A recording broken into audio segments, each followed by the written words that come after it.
Fala pessoal, Vitor Martinelli, Head de Expansão do Clube Casa Design, aqui na Expo Revestir 2024. Estamos com um convidado muito especial, Pedro Fonseca, que está aqui comigo hoje. Para falar um pouquinho da história dele, eu gostaria que você se apresentasse para o pessoal para falar um pouco de você, para a gente ter um bate-papo aqui no podcast do Clube Casa. Vamos lá, primeiramente um prazer, uma satisfação enorme estar aqui, obrigado pelo convite, tanto a você, Vitor, quanto ao Clube Casa, essa relação que a gente tem um ano já, Um aninho. E já conheço vocês há muito tempo, mas um ano que a gente iniciou essa parceria e graças a Deus está indo muito bem. Meu nome é Pedro Fonseca, como você falou, eu sou diretor estratégico de um grupo centenário, a gente é a quinta geração da nossa família. Quinta geração que vocês estão? Que é o Grupo Fonseca. Nós temos 3 lojas, nós somos especialistas em revestimentos, lojas de revestimentos, boutique de revestimentos para acabamentos, acabamentos para construção. Então, desde porcelanatos, cubas, torneiras, painéis. E a gente tem lojas em Aracaju, Salvador e Petrolina. E além disso, a gente chama de Grupo Fonseca porque nessas 3 lojas a gente tem também uma marca própria que a gente desenvolveu, já tem 12 anos, que é a Unique Acabamentos. E aí a gente faz um trabalho de curadoria internacional, onde a gente importa hoje mais de 12 países, e aí diversos tipos de produtos. A gente fala um pouquinho mais sobre isso depois. Eu queria começar da gente falando um pouquinho da história de vocês, que é um grupo centenário. Hoje vocês estão com 3 lojas, estão pensando em expansão, então isso é muito legal.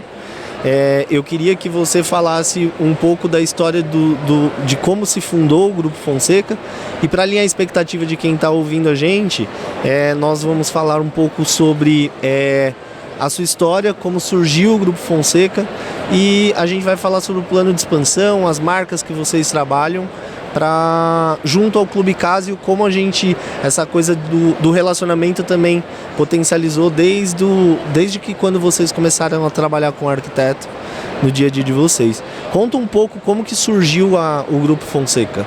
Então, é uma longa história. A gente, na verdade, começou em Maruim, Sergipe, em 1867. A gente tem 157 anos. Como eu falei, a gente é a quinta geração, começou com meu tataravô, E hoje somos eu, meu pai, minha mãe e meus irmãos que tomam conta do grupo, A gente foi para a Bahia. Terceira geração? Quinta geração. E aí a gente foi de Sergipe, foi para a Bahia, desenvolveu na Bahia, e hoje também a gente está em Petrolina. E então, vocês começaram a estourar onde? A gente estourou no Sergipe todo, depois foi para a Bahia, cresceu muito. Nesse período também houve problemas, houve situações. Tem uma história também assim de desafio e de superação que a gente recomeçou praticamente.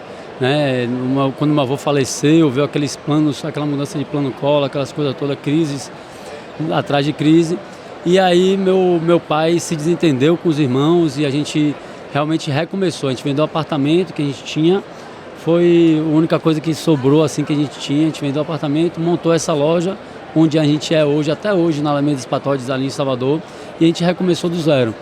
Moramos no fundo da loja, pegamos tudo que a gente tinha e a gente foi começando do zero. Hoje a gente está em 3 estados, presente em 3 estados, e a gente tem essa marca nossa, que hoje é um grande diferencial. Mas isso está tudo bem forte no nosso DNA, porque desde o início da Fonseca, assim, do grupo, a gente já tinha escritórios em Nova York, na Alemanha, a gente já importava alguns produtos. Começou com ferragens, existiam alguns materiais de construção também, e aí a gente foi se adaptando, mas esse DNA de inovação, assim, de buscar, de curadoria, de desbravar novos mercados e trazer o que tem de melhor do mundo, sempre teve muito enraizado. É legal o que você está falando, para quem está ouvindo, o Grupo Fonseca, o Pedro, o Deco, que são as pessoas hoje, é a geração atual que está tocando o projeto, eles têm até um programa próprio, que é o The Walkers. Eles visitam países, fazem curadorias de produto, que é a Unique, que eu acho até interessante você estar falando um pouco da Unique.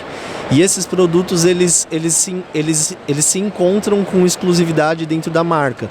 O quanto isso foi uma virada de chave para vocês, o quanto isso trouxe relevância para para o varejo, né? Porque vocês são lojas, varejos, e o quanto isso trouxe relevância para o dia a dia de vocês? Assim? Então, a gente diz que foi uma nova guinada na nossa história, né?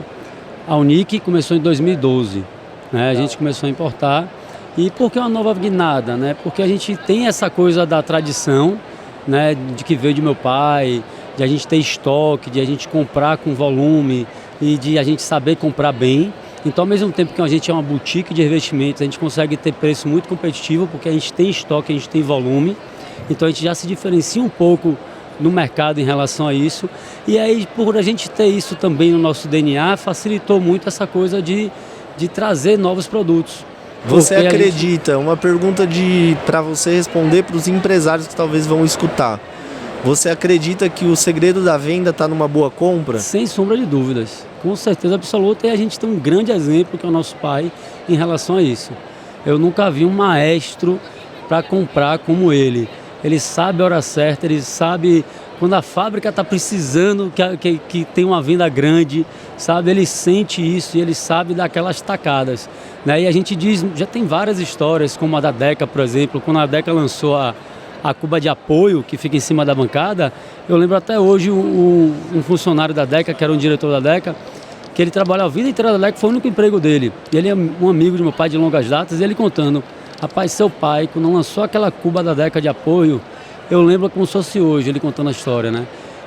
Todo mundo olhava assim, achava estranho, né? Aí seu pai olhou na feira e fez, eu quero não sei quantas unidades dessa cuba. Só que o que acontece, o pedido dele era 6 meses de produção da cuba. No início todo mundo achou estranho, com 2 meses estava o Brasil todo querendo a cuba e só meu pai tinha essa cuba. Então assim, sabe essa coisa desse feeling? E aí a gente veio aperfeiçoando isso. Seu pai na época, então, ele era a pessoa que tinha um olhar diferente para a parte de produto e tinha o time da compra. Exatamente.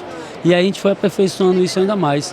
E aí com a chegada da Unique, com essa coisa de a gente fazer a nossa marca e trazer produtos diferentes, a gente também inovou um pouco mais no mercado. Antigamente o mercado de boutique de revestimentos era mais porcelanato, louças, metais, era limitado a basicamente esses produtos.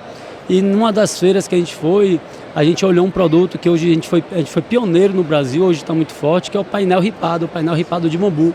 Qual foi o primeiro produto que vocês fizeram uma curadoria da Unique, assim, que vocês trouxeram? Normalmente no início a gente começou em trazer um produto custo-benefício melhor para ter um preço mais competitivo. É até legal, porque todo empresário em algum momento pensou em importar algo para criar uma marca, e é algo que é desafiador, né? Demais, muito mais do que a gente imagina. Você tem que ter tato, você tem que entender sobre produto, você tem que saber o que você tem que vender e muito mais, e comprar bem, né? Isso. Não só isso, Vitor, porque isso daí foi o começo. Legal. O começo é você querer comprar bem, conhecer os produtos, saber o que o mercado precisa, estar próximo dos profissionais, aí vem a questão do relacionamento, como é importante, para saber o que é que eles estão precisando, qual é o desejo deles, né? O que é que eles não encontram no mercado de forma tão fácil. E aí trazer uma coisa com custo-benefício. Essa foi a ideia inicial. Mas depois a gente começou a perceber que existe toda uma estrutura por trás muito maior. E aí a gente começou a se especializar, por exemplo, em desenvolver uma marca própria. Porque a partir do momento que a gente importa, a gente é responsável como um fabricante, como se a gente fosse fabricante aqui no Brasil. Então a gente tem que desenvolver manual de garantia, manual de instalação, certificado de garantia, catálogo, conceito, uma coleção, saber apresentar, divulgar, mostrar para os profissionais que atuam no mercado o que isso é uma tendência, que isso vem de fora, que isso tem um diferencial. Então a gente começou não só saber comprar e saber vender bem, né, a partir de uma compra boa, mas também a começar a desenvolver toda essa parte de do produto em si e da nossa marca, né? É isso que fez, é muito engraçado você falando que vocês tiveram que aprender essa parte de desenvolver uma marca, um catálogo e tudo mais. Para quem acompanha você e o trabalho dos seus irmãos, essa coisa do branding está muito forte, assim. Tanto é que vocês lançaram aí o The Walkers, né? Você começou a fazer esse trabalho do The Walkers como se fosse uma minissérie da escolha dos materiais. Como que surgiu isso para criar força para a marca de vocês? Então isso surgiu a partir do momento que a gente percebeu que a marca precisava de um trabalho mais aprofundado. Então a gente desenvolveu o nosso Brand Book da Unique. Nesse trabalho de desenvolver o Brand Book, de entender a essência da Unique e como passar ela para o nosso público, né? Então a gente chegou no consenso que a gente é intuitivos por natureza, que a gente já desenvolveu essa intuição na escolha dos produtos de uma forma natural, e isso tem esse diferencial, que não se copia, que não se compra, vamos dizer assim. E a partir daí a gente quis passar um pouco essa experiência das nossas viagens, de a gente desbravar, né, que a gente tem isso muito forte. Então, a partir do momento que a gente fez, a gente precisa falar isso, a gente precisa comunicar. Como é que a gente faz isso? Quais são as nossas experiências como dessa as busca? Pessoas vão ficar sabendo disso, né? Como é que a gente vai apresentar para elas esse trabalho que a gente faz de conhecer o mundo, né, e visitar várias partes do mundo, várias fábricas, tipos de produtos diferentes. E aí a gente resolveu criar essa minissérie chamada The Walkers, que realmente mostra também o poder, não só de a gente se comunicar e mostrar o trabalho que a gente faz, mas principalmente de posicionamento, de se posicionar no mercado de uma forma diferente, que também está atrelado a essa questão do brand que a gente vem falando e que a gente vai desenvolvendo. E Pedro, você comentou que é a 5ª geração, um trabalho legal que vocês construíram, né, junto com uma empresa familiar. Você vê que é muito de honrar os clientes e as coisas e os acordos que vocês fizeram. Vocês construírem uma marca nova, se reinventar durante todo esse tempo. E pensando também em tudo que vocês fizeram. E no encontro, para quem não sabe, eu conheço o Pedro há 1 ano, né? A gente até comentou disso. E o nosso trabalho começou muito em desenvolver uma melhor relação com o profissional dentro de uma das regionais que você tem loja, que é a Petrolina, que é o Valinho, né? Vale do São Francisco, para quem está ouvindo e não sabe, é Petrolina, Rio São Francisco, Juazeiro, certo? Fica nessa região, Vale do São Francisco. E Pedro, de certa forma, ele me ajudou a abrir esse mercado, porque ele sabia da força do clube. E como você acredita que o Clube Casa vem ajudando a empresa Fonseca Shop dentro de Petrolina, e como você acredita que a gente pode ajudar, talvez, o Grupo Fonseca em potencializar o que vocês já fazem muito bem, né? Eu costumo dizer que o Clube Casa, ele não resolve o desafio do empresário na ponta, mas nós somos uma ferramenta de potencializar o que vocês já fazem muito bem. Como você acredita que a gente pode estar ajudando vocês também nessa expansão do Grupo Fonseca, além dessas 3 regiões também? Então, eu acho que a ferramenta, né, Clube Casa, é uma excelente ferramenta, não só em termos de relacionamento, que é o que todo mundo mais enxerga, que fica mais visível, né, e mais atrativo para o lojista participar, né, mas como você falou, é uma ferramenta, tem que saber usar a ferramenta. Se você não souber usar a ferramenta, não adianta, né, ela por si só não se resolve, mas essa relação com o profissional é muito importante. E para a gente que atua nesse segmento, é mais importante ainda, vamos dizer assim, e vocês entram justamente para fortalecer isso, não só para criar eventos, criar palestras, levar conteúdo, criar momentos que a gente possa interagir mais com o mercado, né? Mas é tão importante também para a gente estar ouvindo eles, para a gente estar sentindo eles, porque como a gente faz esse trabalho também na ponta lá de buscar os produtos, a gente tem que estar próximo deles, não só para dizer, olha, achei isso, o que é que vocês acham, como também para perguntar o que é que vocês estão sentindo falta no mercado, né? O que é que vocês enxergam que o mercado está carente. Então é muito bom essa proximidade e é o que diferencia a gente, por exemplo, dos grandes players do mercado, né? Como grandes indústrias de cerâmica. Eles não estão tão próximos do profissional de arquitetura e design como a gente está, né?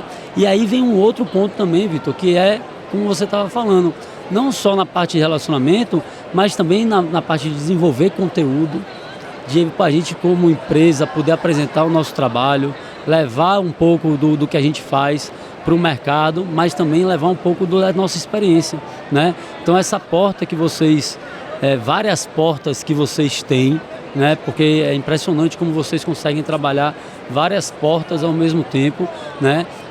Facilita muito para que a gente consiga realmente interagir em diversas frentes, né? Se conectar, Se conectar, né? Exatamente. A gente fala que a gente é um grande construtor de pontes. Não importa por qual caminho, a gente fica de forma intencional buscando forma de construir ponte para as pessoas se conectarem. É que eu acho que é uma das coisas assim, a gente tem o Thiago, né, que a visão dele é fantástica, né? Então a gente começou, mas eu lembro que tem uns 2 anos e meio, 3 anos, que eu fui conversar com ele, que eu já conheci o trabalho dele, marquei para conversar com ele e para entender como é que a gente poderia fazer algo junto, e logo depois veio você. Ele nos conectou para as coisas começarem a fluir. Cara, a gente tá chegando no final dos 15 minutos que nos deram. Conheci uma parte que eu não sabia, isso é muito massa. Conta uma mensagem que você gostaria de passar para os arquitetos que vão nos ouvir e fala qual que foi o seu momento de maior felicidade na sua vida empreendedora e para quem você ligou, e o seu momento de maior desafio que você teve. Fica à vontade para você falar. Caraca, Vitão, aí você pegou pesado, mas vamos lá nesse desafio. Uma mensagem para os arquitetos realmente entender como o mercado ele precisa um do outro, né? Como o mercado ele precisa dessa troca, e a gente sempre está olhando nesse sentido, né? Como um grande mercado, e a gente está sempre contribuindo com ele, e não a gente pensar de forma individualizada, né? Quando a gente pensa em conjunto, nessa colaboração, o mercado evolui, o mercado cresce, as lojas evoluem, as lojas crescem e os profissionais também. Então, nunca perder isso, que eu acho que também faz parte da essência do Clube Casa. E o momento de mais desafio seu, depois a gente vai para o momento que você mais gostou da sua vida e para quem você ligou nesse primeiro momento. Posso mudar a ordem? Pode. Então, o momento que eu mais gostei da minha vida, assim, lógico que existem momentos mais pessoais, mas vamos dizer de uma forma profissional, foi quando meu pai me ligou. Eu trabalhava em banco, eu não trabalhava com meu pai, eu comecei a seguir carreira em banco, que foi logo naquele momento que a única coisa certa que ele dizia era esse meu emprego, né? Então comecei a desenvolver carreira em banco, fui morar em Aracaju, e aí 2 anos morando em Aracaju, ele me ligou, eu lembro como se fosse hoje, fez: Pedrinho, ele me chama de Pedrinho, né? Pedrinho, vamos abrir uma loja em Aracaju? E cara, isso sempre foi o meu sonho, trabalhar com ele, trabalhar para a família, trabalhar com a família, e eu nunca esqueço desse dia. Não fui eu que liguei, foi ele que me ligou, né, me convidando para abrir essa loja lá, e eu abri e com unhas e dentes encarei esse desafio de uma forma muito bacana. E um dos maiores desafios, eu posso dizer que é estar sempre aprendendo, Vitor. É estar sempre buscando, sempre se renovando. E aí quando a gente fala sempre se renovar, a gente fala também em abrir mão de arrogância, de ego, né? Você sempre tem que estar renovando também a humildade, o conhecimento, buscar a sabedoria, né? E a relação com as pessoas. Então eu estou sempre me renovando nas minhas relações com os meus colaboradores, com os meus parceiros, com vocês, com meus fornecedores, porque é algo que é fácil da gente se perder, sabe?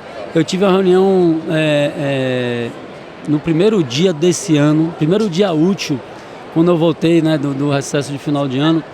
Cheguei para a minha equipe e falei: olha, esse desafio de a gente crescer, né, que você está falando de quais são os projetos que a gente tem projeto de crescer e abrir mais lojas, termina tirando um pouco o foco da gente, da nossa essência, do que fez a gente chegar onde a gente está hoje aqui, né?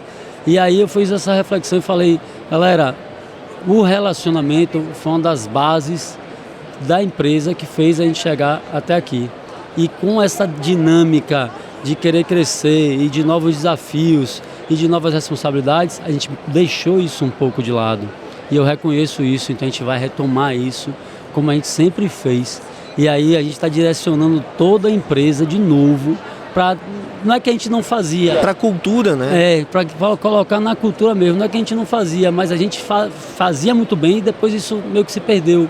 Não ficou tão forte na cultura, né? E a gente está realmente realinhando isso, e a gente já vê como as coisas começam a mudar de uma forma muito rápida, né? Então não perder a essência é fundamental. É fundamental. Chegamos ao final. Obrigado pela parceria de você com o Clube Casa Design. Estamos para lançar algo novo por aí, junto com o Grupo Fonseca, mas fica para um próximo episódio, né? Vão ter vários, né, Vitor? Gente, chegamos ao final. Obrigado pela participação de vocês em nos ouvir. Espero que você tenha tirado e saído daqui um pouco melhor do que você entrou. Obrigado, Pedro. E obrigado ao podcast Clube Casa Design.